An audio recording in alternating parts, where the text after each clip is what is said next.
क्या हाल है कैसे वीर अस्सलाम वालेकुम। वालेकुम सलाम साहब क्या हाल है कैसे वीर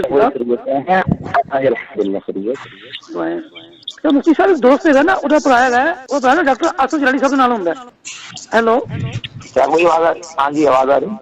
जी जी जी हजूर है ना एक दोस्त है वो कहना कि मेरा भरा डॉक्टर आसफ जलाली साहब नाल होंगे ठीक है ना वो कह रहा जी तू थोड़े वाले नाल कह रहा सी कि ना कि मुफ्ती साहब ने कहो कि मैनू ना गैर मुतअज़्ज़िज़ चीज़ां जितनी भी हैं ना जलाली साहब दियां वो लिख के दो मैं रजू करवा लेना। चलो एवं तो फारक बंदे नहीं उन्होंने सीधा सीधा सीने च वजो आन के गल करो सीधी तरह रजू भी करवा लेना तुम सीधी गल करो।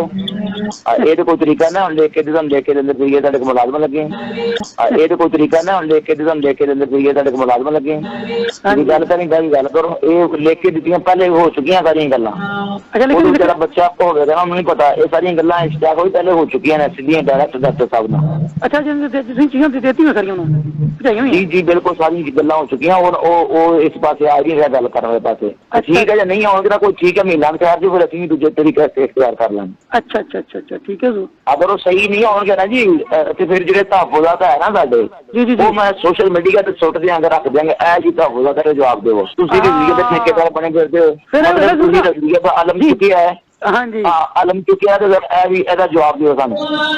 जरूर बिल्कुल सही किया भला क्यों जरूर के इस तरह दोबारा कोई इस तरह कहेगा नहीं सानू तो लिखे दो जी असं कहो भाई सर नेट पे मौजूद है तो नेट पे मौजूद नहीं। हाँ बिल्कुल वो मैं लियावांगा थोड़े थोड़े इंतजार करो जरा आपको देख के साझगार होंगे।